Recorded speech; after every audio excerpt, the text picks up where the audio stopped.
Hello students, मेरा नाम शिवेंद्र श्रीवास्तव है और आज हम chapter 7 heat and thermometry chapter start करने वाले हैं। तो ये जो सीरीज़ है जो कंप्लीट कर रहे हैं ये अपना डिप्लोमा स्टूडेंट्स के लिए काफ़ी बेनिफिशियल है और हम लास्ट चैप्टर अब कंप्लीट करने वाले हैं। ठीक है, तो इसमें देख लेते हैं कि हीट क्या होता है, थर्मोमेट्री के हमें टेम्परेचर के बारे में बात करनी होगी। तो इसके बारे में देखते हैं क्या क्या टॉपिक्स हैं और किस तरीके से इसको क्या होता है हीट और क्या होता है टेम्परेचर। ठीक है, तो हीट क्या है? हीट एक फॉर्म ऑफ क्या है? एनर्जी है। ठीक है, ऊर्जा के बारे में बात किया, that is transferred from one body to another body. ठीक है, एक बॉडी से दूसरी बॉडी में ट्रांसफर होती है heat in the form of energy. किस कारण से होती है? टेम्परेचर के कारण।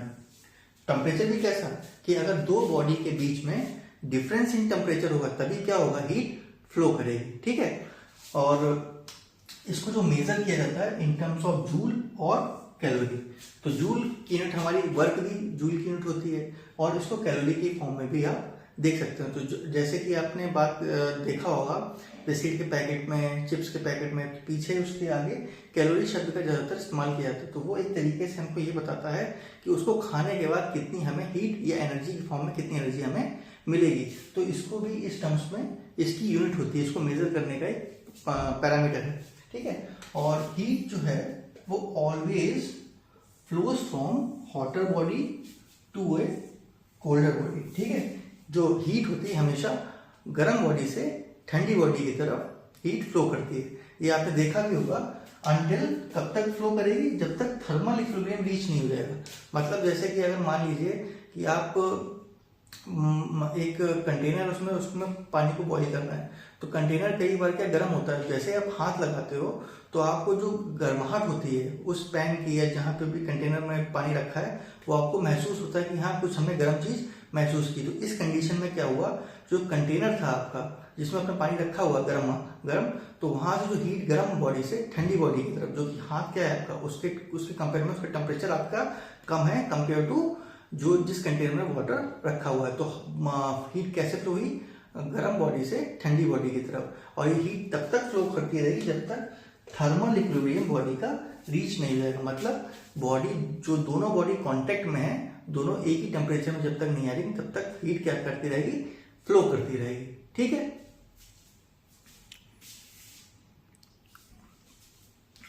तो इसमें कई बार आपसे कन्वर्जन पूछ लिया जाता है कि 1 कैलोरी कितने जूल के बराबर होता है। ठीक है, तो 1 calorie is equal to 4.186 joule के बराबर होता है। इसको अप्रोक्सीमेटली हम 4.2 जूल भी कह देते हैं। ठीक है, तो कई बार आपसे डायरेक्टली 1 कैलोरी के बारे में पूछ लिया था, 1 कैलोरी क्या है? तो 1 कैलोरी 4.2 जूल या 4.186 जूल के बराबर होता है। ठीक है,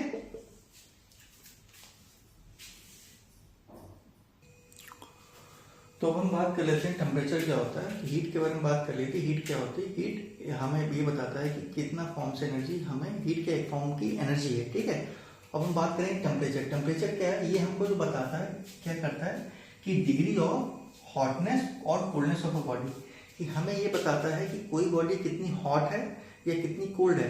टेम्परेचर उसका इंडिकेशन देता है।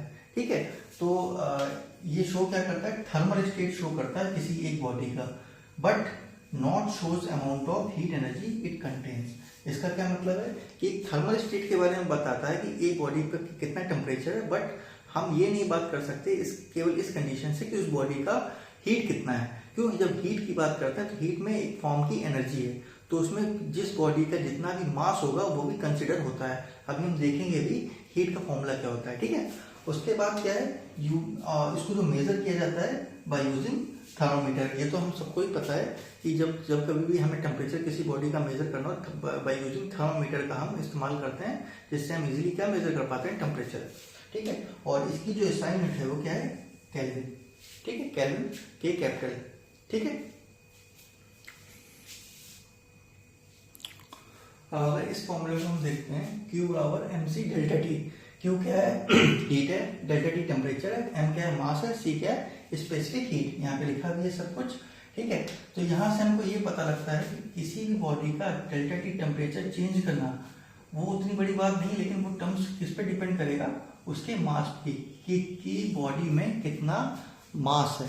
तो अगर मान लीजिए अगर हम 1 डिग्री सेंटीग्रेड भी किसी बॉडी का बढ़ाना है तो मास का हमें बहुत इंपॉर्टेंट रोल है।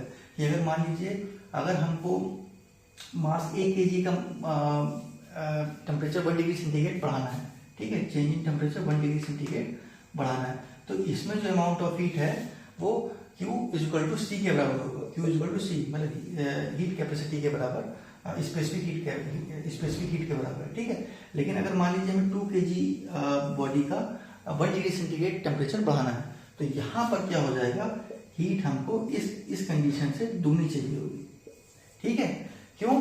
क्योंकि यहाँ पर मास ज़्यादा है। तो कोई भी बॉडी जिस तरीके से हमसे बात कही भी जाती है कि अगर हमें 1 kg ऑफ मिल्क गर्म करना है, दूध को हमें क्या गर्म करना है, तो उसको हीट करने के लिए हमें कम एनर्जी चाहिए होगी कंपेयर टू अगर हम उसी को डबल कर दें मास, कि हमें 2 kg या 2 लीटर दूध को हमें गर्म करना है, तो वहाँ पर क्या हो जाएगा, हीट हमें ज़्यादा लगानी पड़ेगी, ठीक है, उसी टेम्परेचर को राइज करने के लिए। ओके, तो एग्जाम्पल के तौर पे अगर समझ लेना हो, एक बकेट ऑफ वार्म वाटर, एक बाल्टी है गर्म पानी की, और एक कप ऑफ हॉट वाटर है, या एक केस में प्याली है गर्म पानी की, ठीक है।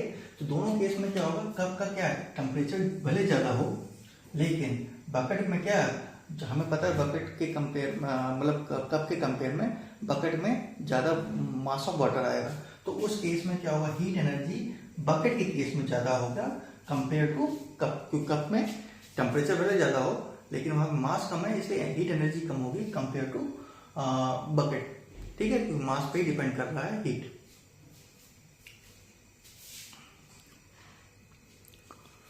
तो हम जैसे कि टेम्परेचर को जो मेजर करते हैं तो उसमें 3 स्केल इस्तेमाल किए जाते हैं, सेल्सियस, फ़ारेनहाइट और केल्विन।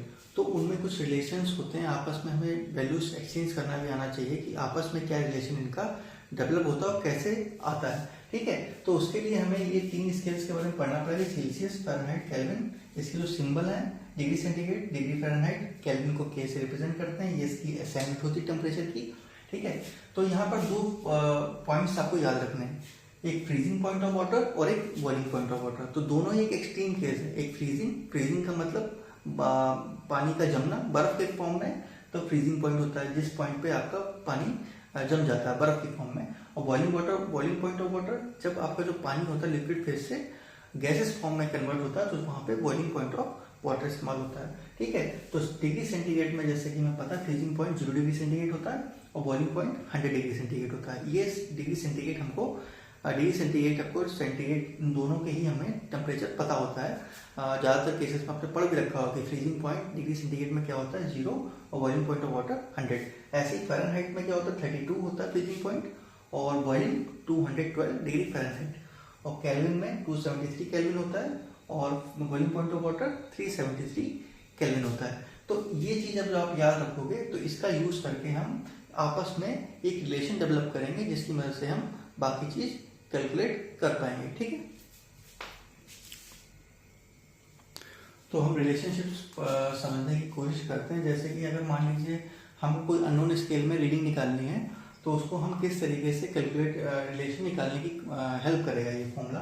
तो जो टेम्परेचर हमें नहीं पता है वो अननोन स्केल का है, ठीक है, उसको हम यहाँ पे टेम्परेचर रख देंगे माइनस उसी स्केल का फ्रीजिंग पॉइंट लेंगे divide by boiling point of scale minus freezing point of scale, और नॉन स्केल में भी यही काम करेंगे, टेम्परेचर नॉन स्केल में minus freezing point of scale divide by boiling point of scale minus freezing point of that scale, ठीक है।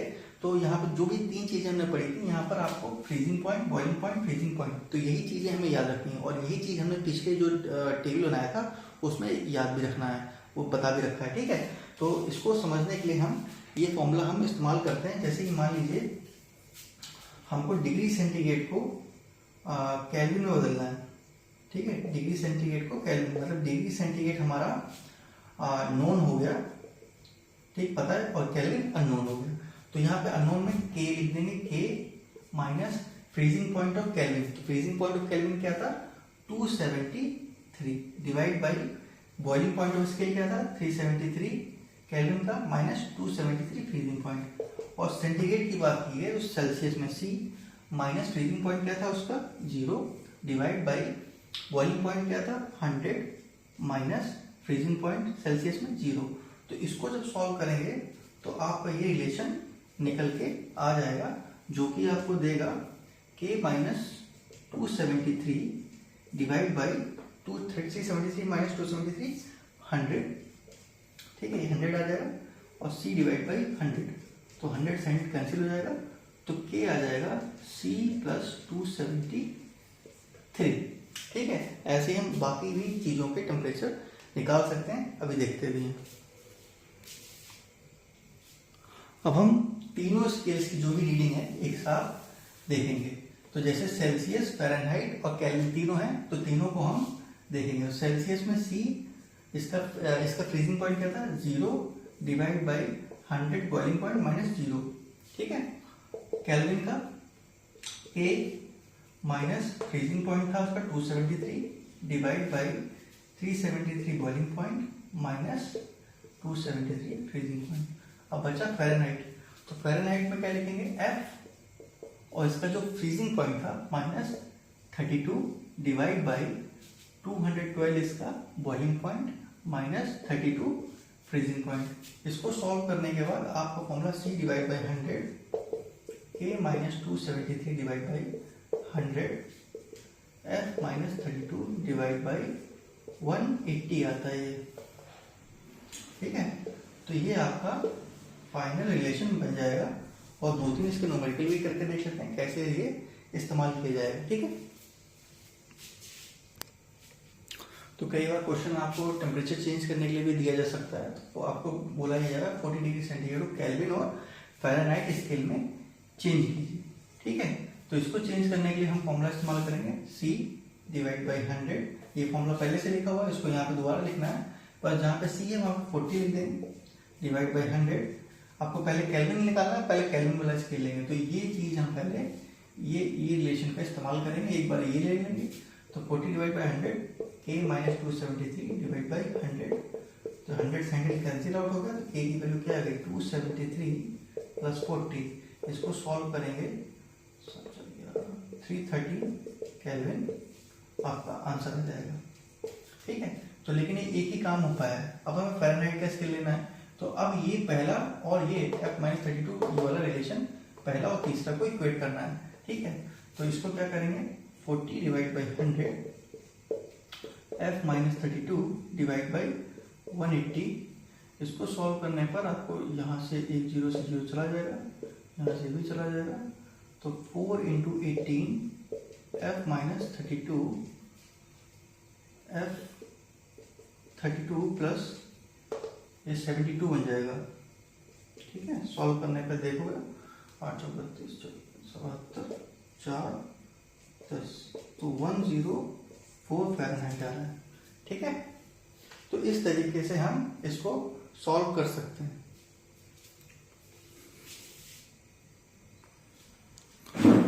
तो हम मरकरी थर्मामीटर की बात करते हैं, जो हम थर्मामीटर हमने देखा होगा, जहाँ से भी हमने जो डिजिटल थर्मामीटर की बात नहीं कर रहे हैं, यहाँ पर फिजिकल थर्मामीटर की बात कर रहे हैं, जिसमें आपको मरकरी फ्लूइड भरा होता है, ठीक है। एक डिजिटल थर्मामीटर होता है, इसमें क्या केवल आपने जो उसका जो पॉइंटेड एज होता है, वो जिस बॉडी का भी टेम्परेचर आपको मेजर करना था वहाँ पे आप लगाते हो, और वो हीट रीडिंग को एज ए डिजिटल फॉर्मेट में दिखा देता है।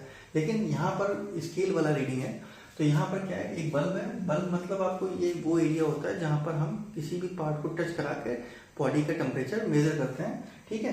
तो उसको यहाँ पर अपने स्केल भी देखे होंगे, कई बार स्केल होते हैं, और अंदर ये जो ट्यूब दिख रही है, ट्यूब, इसको हम कैपिलरी ट्यूब बोलते हैं, और साथ में इसी पोर्शन में आपका मरकरी भरा होता है, पारा, ठीक है, वो फ्लूइड होता है, जो हमने बात कर भी रखी थी मरकरी के बारे में तो पिछले चैप्टर्स में।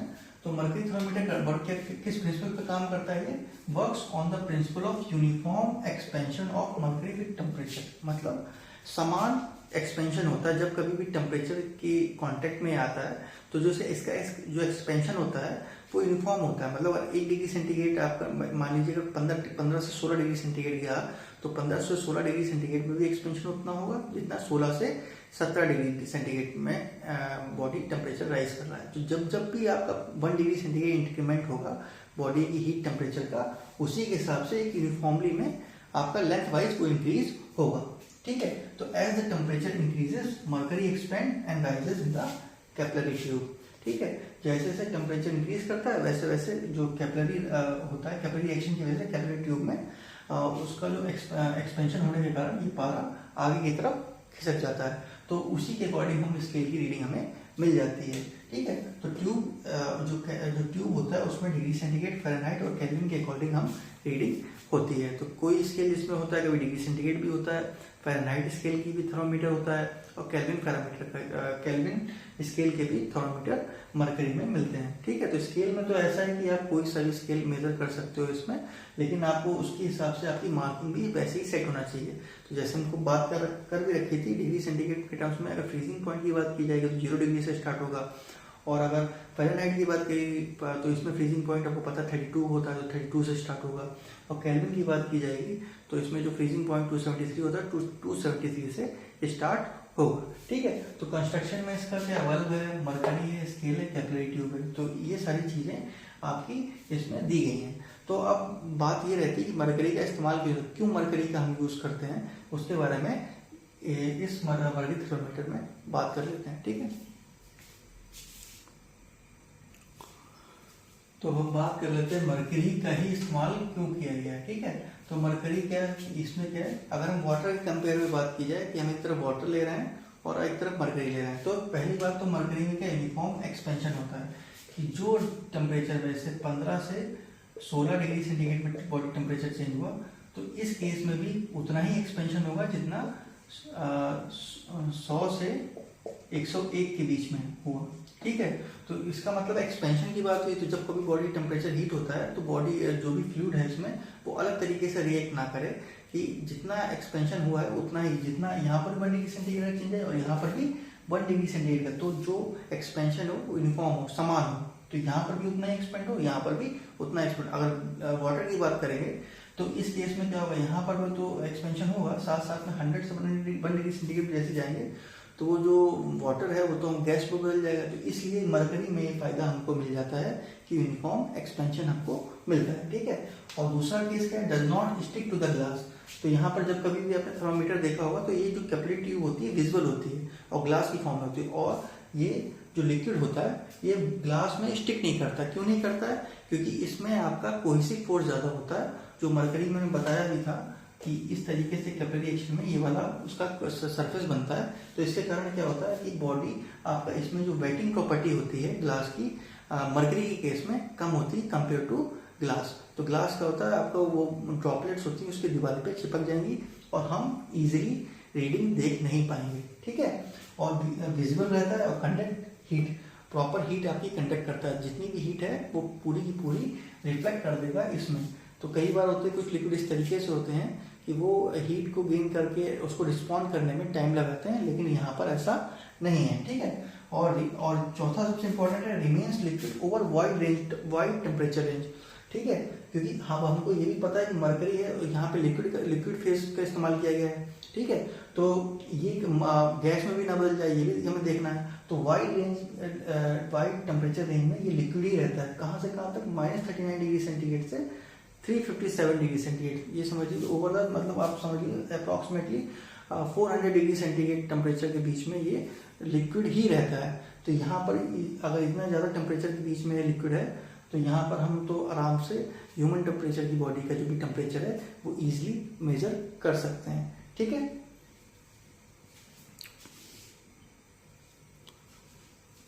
तो आज की जो वीडियो थी इसमें हमने डिस्कस किया हीट क्या होता है, टेम्परेचर क्या होता है, उसके बीच में क्या क्या स्केल इस्तेमाल किए जाते हैं, उसमें क्या रिलेशनशिप होती है, और मरकरी थर्मोमीटर के बारे में भी समझा। ठीक है, तो किस तरीके से मरकरी थर्मोमीटर इस्तेमाल किया जाता है, क्या स्केल होता है। तो ये वीडियो आपको डिप्लोमा स्टूडेंट्स के कॉमन ब्रांचेस में पढ़ना ही होता है, तो इसको आप हेल्प ले सकते हैं चैप्टर 7 को समझने के लिए। Thank you.